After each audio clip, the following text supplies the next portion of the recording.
장 17절에서부터 21절까지가 됩니다. 일곱째 천사가 그 대접을 공중에 쏟음에 큰 음성이 성전에서 보좌로부터 나서 이르되 되었다 하시니 번개와 음성들과 우레소리가 있고 또 큰 지진이 있어 얼마나 큰지 사람이 땅에 있어 온 이래로 이같이 큰 지진이 없었더라. 큰 성이 세 갈래로 갈라지고 만국의 성들도 무너지니 큰 성 바벨론이 하나님 앞에 기억하신 바 되어 그의 맹렬한 진노의 포도주 잔을 받음에 각 섬도 없어지고 산악도 간데 없더라. 또 무게가 한 달란트나 되는 큰 우박이 하늘로부터 사람들에게 내림에 사람들이 그 우박의 재앙 때문에 하나님을 비방하니 그 재앙이 심히 크미러라. 아멘. 네, 아마겟돈이라는 제목입니다. 1948년 뉴욕주 한 작은 촌에서 좀 별난 실험 아닌 실험이 있었습니다. 존 험프리 노이즈라는 사람이 오네이다 인근에 세운 300명 가량의 공동체였어요. 노이즈는 신학까지 한 급진적인 종교 철학가였습니다. 좀 쉽게 말씀드리면 괴짜라는 말이죠. 그는 자기가 꿈꾸던 완전한 공동체를 만들어 보겠다고 공동체 안에서는 회원들끼리 재산을 공동으로 소유했고요. 회원들의 연인에 대한 소유욕도 줄인다고 하면서 결혼도 1대1이 아닌 복합 결혼으로 바꿨으며 자녀에 대한 욕심도 없앤다고 자녀 양육도 공동으로 책임지게 했습니다. 그렇게 해서 태어난 아이들이 58명이나 되었습니다. 공동체 목적은 죄 없는 인간들로 이루어진 하나의 완전한 가족이었습니다. 한때는 농장과 은식기 공장까지 두면서 성공을 거두는 듯 했으나 엄청난 사회적 비난에 결국 1880년 초 해체가 되었습니다. 그 후 오네이다 공동체는 회사로 변모해서 지금도 생산하고 있는 고급 식기는 참 유명하죠. 40년간 진행된 그런 공동체 실험을 보면서 여러분 뭘 느끼십니까? 다른 거 다 빼고요. 부모가 누군지도 모른 채로 태어난 58명의 아이들은 또 도대체 뭡니까? 그리고 그런 비극을 만들면서까지 그들이 추구했던 이상초는 도대체 어디에서부터 나온 생각일까요? 인간이 노력하면 얼마든지 이 땅에서도 발전할 수 있다는 믿음이 아니겠습니까? 그러나 우리는 그런 말을 들어도요, 별 느낌은 없습니다. 뭐 오래전의 일이고요. 노이즈라는 사람 처음 들어봤고요. 그런 또 희한한 것은 극단적인 예외라는 생각 때문이죠. 근데 여러분 놀라지 마십시오. 비슷한 믿음이 이미 17세기 유럽에서 나왔고 역사는 그것을 계몽주의라고 하는 아주 멀쩡한 이름으로 부르고 있습니다. 인간이 노력하면 얼마든지 세상은 발전한다. 결국 그런 믿음이 계속 발전해서 지금 현대인들이 가지고 있는 사상 체계가 되었습니다. 희한하다고 한 노이즈의 실험 아닌 실험은 불과 40년도 안 돼서 꺼져버렸죠. 그러나 비슷한 원리에서 훨씬 더 일찍 출발한 계몽주의 사상은 아직도 활활 잘 타고 있습니다. 오늘 본문은 바로 그런 종류의 세상에 정면으로 맞서는 말씀입니다. 오늘 본문의 말씀은요, 바로 이전에 16절에서 언급된 아마겟돈의 후속입니다. 그 아마겟돈은 어떻게 진행이 되고 어떻게 결말이 맺어지는가에 대한 것이에요. 그런데 본문에 들어가기 전에 먼저 할 일이 있습니다.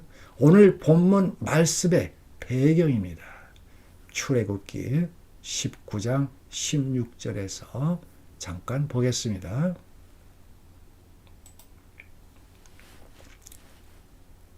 21절까지입니다.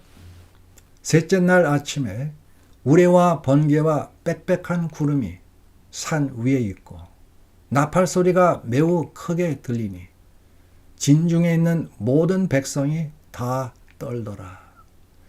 모세가 하나님을 맞으려고 백성을 거느리고 진에서 나오매 그들이 산 기슭에 서 있는데 시내산에 연기가 자욱하니 여호와께서 불 가운데서 거기 강림하심이라.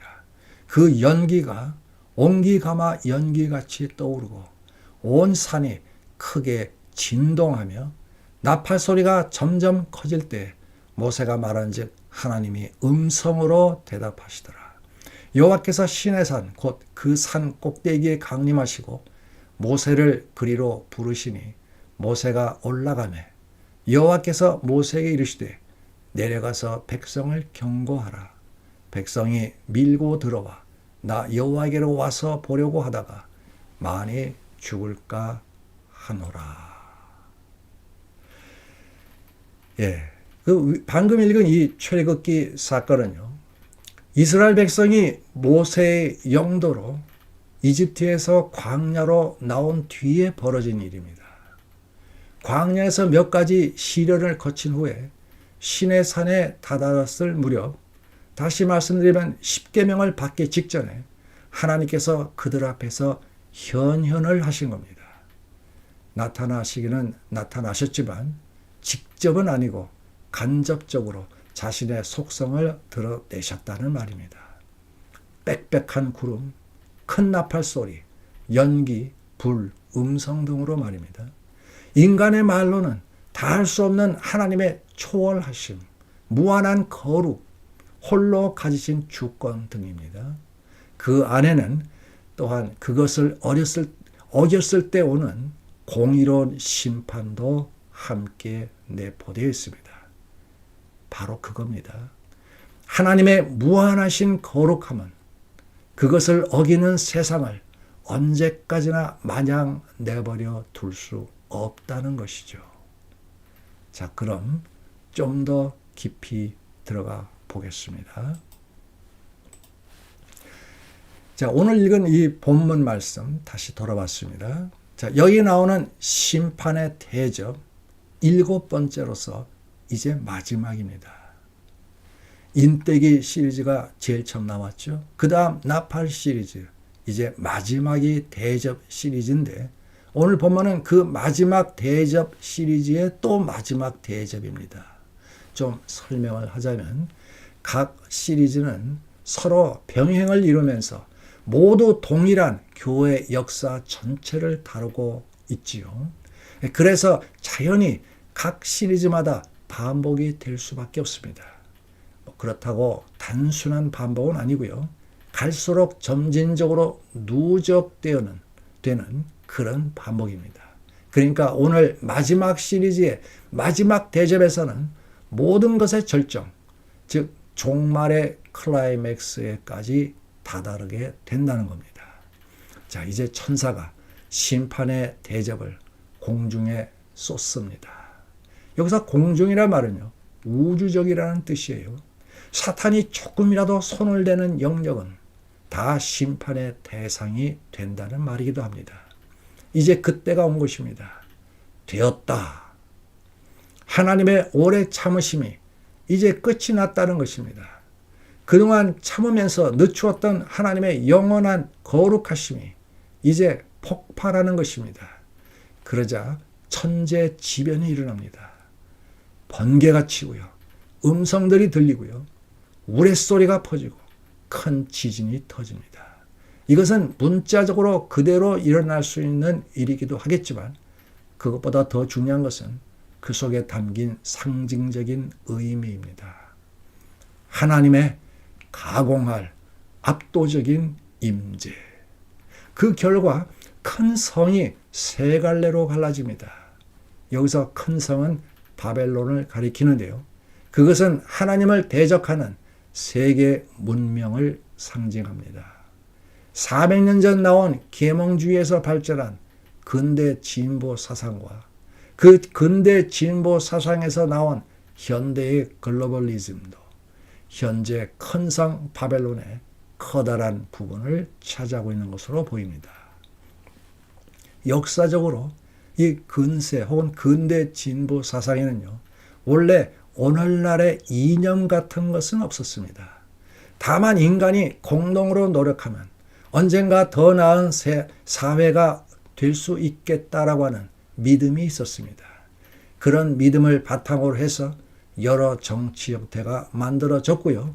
지금까지 세상을 지배하고 있는 중입니다. 그러던 근대 진보 사상에 사회주의 색채가 가미되기 시작한 것이 19세기 중후반으로 그때부터는 좀 복잡해졌습니다. 최근에 와서 그것을 국제적으로 확장한 것이 글로벌리즘이라는 것입니다. 현대의 바벨론이 무엇이냐라고 할 때 바로 그것이 가장 크고 특히 정치적으로 골치 아픈 부분 중 하나를 차지한다는 것입니다. 그런데 그 바벨론 큰 성이 세 갈래로 갈라져요. 그 말은 안에서부터 분열이 나온다는 겁니다. 다시 말씀드리면 오랫동안 하나님을 대적하던 악의 삼위일체, 즉 용, 짐승, 거짓 선지자의 붕괴가 시작된다는 것입니다.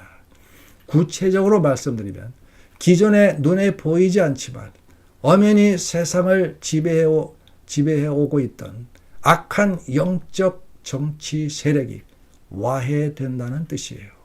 그 와해되는 세력에는 기존의 글로벌리즘 세력만이 아니라 거기에 맞서 도전하던 동방의 왕들의 세력, 즉 사회주의가 농후하게 가미된 신흥 글로벌리즘 세력도 같이 들어가 있습니다. 다시 말해서 와해의 원인은 내부 분열이지만 그 후에 엎친 데 덮친 격으로 하나님의 강력한 직접 개입도 한 몫을 한다는 겁니다.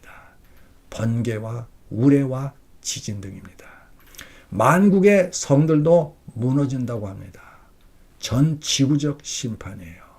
그 타격이 얼마나 심한지 섬도 없어지고 산악도 없어질 정도라고 합니다. 여기에서 산이나 섬이나 산악은 비유적으로 경제 체제를 말하고 있습니다. 그러니까 정치 세력의 와해에 뒤이어서 경제까지 무너진다는 것입니다. 그것만이 아니에요. 우박입니다. 이 우박은 과거 출애굽 심판의 절정을 연상시키는데요. 우상 숭배적 사상에 대한 하나님의 직접적인 심판을 상징하는 겁니다. 다시 말씀드리면 성경에서 우박이라고 하는 것은요, 단순한 번개나 우레나 지진과는 다릅니다. 우상에 대한 하나님의 직접적인 개입이 강조되면서 종교적인 색채가 짙어지고 그 점 때문에 하나님의 심판의 절정이 된다고 하는 것이 바로 우박으로 상징되는 것입니다. 근데 그 우박의 무게가 한 달란트라고 했죠. 그러면 20kg에서 59kg까지 나가는데요. 물론 이 무게 또한 비유이겠지만 그런 엄청난 우박을 보면서 불신자들이 알아차린다는 겁니다. 이것은 단순한 천재지변이 아니라는 것을 또한 간접적으로 말해주고 있죠. 그리고는 불신자들은 화를 내고 욕을 한다는 겁니다. 누구한테요? 하나님한테요. 물론 그때가 되면 너무나도 급박한 마지막 순간이라 회개할 기회도 없겠지만 그들 또한 전혀 회개할 마음이 아니라는 것입니다. 그러나 상관없습니다. 하나님의 계획은 100% 완결됩니다. 되었다. 아이러니하게도 하나님의 구속 계획이 심판을 통해서 완성된다는 것입니다. 자, 거기까지가 아마겟돈의 진면목이에요.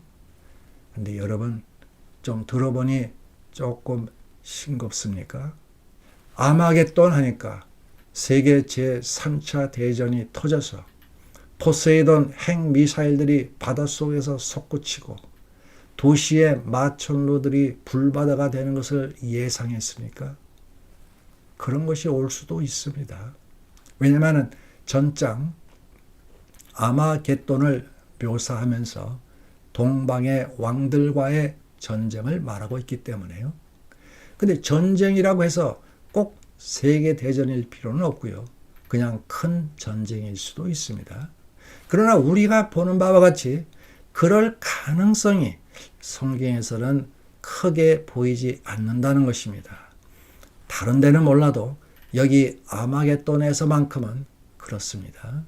사실 하나님의 심판은 전쟁이 아니더라도 무궁무진합니다. 정치적, 경제적, 문화적, 사회적, 기술적, 심리적 붕괴 등등 많습니다.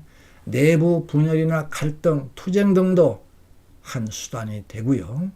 거기에 더해서 천재지변과 같은 하나님의 초자연적인 권능도 있습니다. 그러므로 아마겟돈은 결코 싱거운 종말이 전혀 아니고요. 오히려 끔찍하고 참혹한 결말이 됩니다. 왜냐하면 하나님이 직접적인 심판을 하는데 누가 감당을 하겠습니까? 다시 정리를 해보자면 근세 진보 세력이 낳은 기존의 글로벌리즘과 거기에 맞선 신흥 글로벌리즘 두 세력 간의 투쟁에서 결국 둘 다 하나님의 심판을 받는다는 겁니다. 그렇게 해서 일시적으로나마 지상에는 거대한 악의 세력이 제거됩니다. 그렇다고 세상의 죄와 악이 전부 청소된다는 것은 아니죠. 다만 세상에 영향을 끼치던 주요 세력들의 활동이 일시적으로 약화되었다는 정도입니다. 그러나 숨 돌릴 틈도 없이요. 곧바로 엄청난 일이 벌어집니다.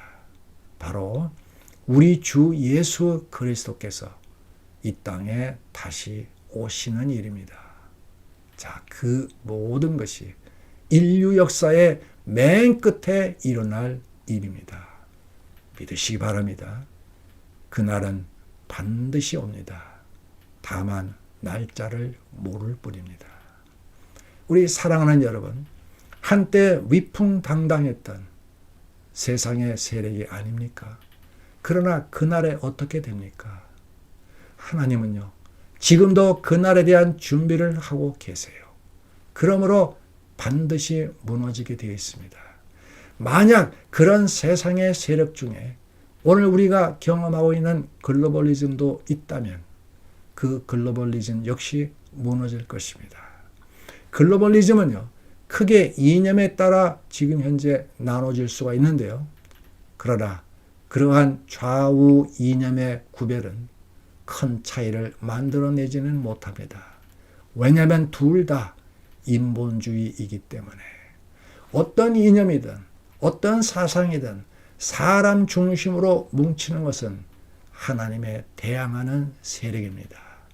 사람을 신처럼 섬기는 사상은 얼마를 포장을 했든지 얼마나 사람 냄새가 나든지 훈훈한 냄새가 나든지 얼마나 아름다운 꿈 같은 미래를 그리든지 상관없이 다 가증스러운 우상행위입니다. 그래서 종말에 아마겟돈으로 사라질 사상들입니다. 되었다. 그날에는 하나님 중심, 예수 그리스도 중심이 아니면 어떤 것도 통과하지를 못합니다. 어떤 꿈을 꾸었던, 어떤 이상을 지녔던 사람 중심주의로 세상을 영원토록 평화롭고 번영하는 사회로 바꾸겠다는 계획은 수포로 돌아갈 수밖에 없습니다. 물론 역사상 그동안에는 하나님께서 그런 노력들을 간헐적으로 놔두기도 했습니다. 그것은 악을 그냥 두어서 악이 더욱 악이 되도록 하고 따라서 나중에 악에 대한 심판을 정당하게 만들며 또한 그 심판을 통해서 하나님의 공의를 세우려는 것이기 때문입니다. 또한 그렇게 둠으로써 일부에게는 회개의 기회를 주려는 것도 있고요. 자, 이제 여기에 우리의 도전이 있고요. 각성이 있습니다. 혹이라도 우리 생각 중에 근세 진보 사상이나 글로벌리즘의 영향을 받고 있는 것은 없습니까? 아니요. 난 뭐 그런 말조차 들어본 적이 없는데요. 여러분, 물속의 물고기, 물 분자가 H2O라는 사실 모르죠. 물의 화학적인 기능도 모릅니다. 그러나 모든 물고기는 물의 영향을 잘 받고 살아갑니다. 마찬가지입니다. 2025년도를 살아가는 사람들 중에서 뭐 무인도에서 50년 이상 혼자 살아가는 사람 빼고는 대부분 알게 모르게 적든 크든 근세 진보 사상이나 글로벌리즘의 영향을 받고 있습니다. 어쩔 수가 없습니다. 한번 맞는지 확인해 볼까요? 여러분, 무엇이든지 핵심을 알아야 그 정체를 알게 되고 대처를 할 수 있어요. 근세 진보 사상이나 글로벌리즘의 핵심은 사람 중심의 정의, 평화, 평등, 사랑, 그리고 연합입니다. 그 중에서 평등을 한번 꺼내 보십시다. 근세 진보 사상이나 글로벌리즘이 말하는 평등은 주로 피압제자의 고양입니다. 그러다 보니 무리한 기계적 평등이 될 수도 있고요. 예를 들어서 남녀 평등이라는 이슈를 본다면 오랜 역사 어디에서나 눌리는 쪽은 항상 여성이었습니다. 그것을 최초로 깨트린 것이 성경이었고 기독교였습니다. 당시로서는 혁명이었죠. 그렇게 기독교에서 시작된 여성 인권이 서구에 퍼졌고 계몽주의를 거치면서 더욱더 발전을 했습니다. 현재는 발전을 하다못해 일부지만 때로는 지나치게도 나아가기도 합니다. 근데 문제는 그 중에 일부 극단이에요. 극한 여성 운동도 그 중에 하나입니다. 우리가 살고 있는 분위기는 그런 분위기입니다. 좀 심하게 말씀을 드리면 남자라서 죄송합니다. 여자는 항상 옳습니다. 여러분, 그것이 피부에 와닿지 않는다면 우리 한번 성경을 보겠습니다. 우리 성경은요, 아내한테 먼저 남편에게 복종하되 마치 주 예수 그리스도에게 하듯 하라고 합니다. 뒤이어서 남편이 나오는데 남편에게는 아내를 사랑하되 주님이 교회를 위해서 자기의 몸을 내준 것처럼 사랑하라고 합니다. 현실적으로 둘 다 우리한테는 벅찬 것들입니다. 대개 남편들은 바로 그 에베소서 말씀에 고개를 들지 못합니다. 그동안 잘못한 것이 있기 때문에. 그럼 아내들은요? 네, 아내들의 반응은 사뭇 다릅니다. 그들은 눈을 크게 뜹니다. 아니, 2025년 최첨단 시대, 이게 무슨 소린가? 여러분, 솔직히 얼마나 많은 현대 여성들이 남편의 순종하라는 말씀에 공감을 할까요? 그나마 연령층이 40 이상만 되어도 조금 낫겠지만 20대, 30대, 아니 밑으로 10대 여성은 어떨까요? 많이 없을 겁니다. 이것을 뭐 정죄하자는 것이 아닙니다. 지금은 남녀의 관계에 대한 공부 시간이 아닙니다.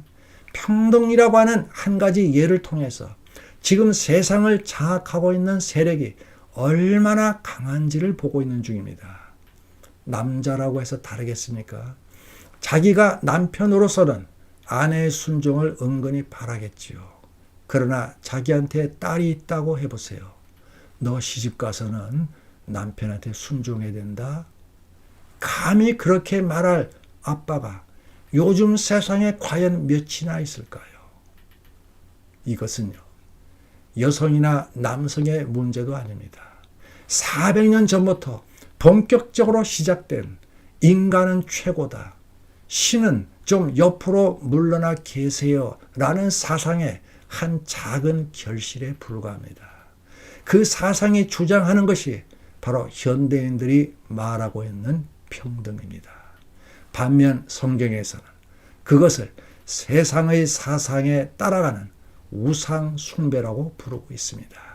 그러니 얼마나 다릅니까? 예를 들어서 성경은 여성의 창조적 질서를 존중하는 가운데에서 평등을 부여합니다. 창조적 질서라고 하는 것은 여성은 여성다울 때 여성의 가치와 아름다움이 온전히 드러난다는 말입니다. 그런 창조의 질서 속에서의 평등이 성경이 말하는 평등입니다. 남성의 경우도 마찬가지입니다. 남성은 남성다울 때 가장 가치가 드러나고 가장 아름답습니다. 남성이 남성다운 것은 남성의 창조 질서를 잘 지킬 때입니다. 남성은 상대적으로 힘이 더 셉니다. 근육이 더 많습니다. 지구력이 좀 더 강합니다. 그것에는 다 이유가 있지요. 그러나 그것이 다는 아닙니다. 남성이 진정 남성다워지는 것은 예수님을 보시면 됩니다. 말할 때는 말을 합니다. 침묵해야 할 때는 침묵을 합니다. 참을 때는 참습니다. 진행할 때는 진행합니다. 일을 할 때는 일을 합니다. 예를 들어서 예수님 부활하시던 날 이미 많은 예고를 들어서 잘 알고 있었지만 눈에 불을 켠 당국자들을 보니 막상 용기가 나지 않았습니다. 누가요? 네, 남성 제자들이요. 그래서 하나님은 용기 있는 여성들을 불렀고요. 그들은 부활의 현장에 먼저 달려가 최초의 증인들이 되었습니다. 남성들이 남성 구실을 못할 때 창조 질서에 의해서 가정을 지키던 여성들이 분연히 나설 수밖에 없었던 것입니다. 남녀의 영적 가치는 정확하게 동등합니다. 한 사람씩 나중에는 주님 앞에 불려가 총 결산을 해야 하기 때문에 어른과 아이의 영적 가치도 정확하게 동등합니다. 미국인과 한국인과 아프리카인의 영적 가치도 정확하게 동등합니다. 대통령과 일반 서민도 영적 가치는 정확하게 동등합니다. 대통령도 죄를 지으면 심판을 받아야 하고 그리스도인이라면 그것을 지적해야 합니다. 그러나 직분에 있어서는 대통령은 우리와 동등하지 않습니다. 우리는 시민으로서 하나님이 세우신 대통령과 정부와 법에 순응해야 하고 그들을 위해서 기도해야 합니다. 그런 것들이 성경에서 말하는 평등의 일부분이 됩니다. 그럼에도 세상에서 말하는 평등과는 다르죠. 자, 지금까지 5가지 어젠다 중에서 평등이라는 것만 말했을 뿐입니다. 나머지 4가지도 다 그런 식입니다. 얼핏 들으면 다 좋아 보입니다. 민주적이고 가정적이고 사람 냄새 풀풀 납니다. 그러나 조금만 더 들어가 보시기 바랍니다. 조금씩 다릅니다. 그리고 그 조금 다름이 세상을 뒤집어 놓고 있습니다. 좋습니다.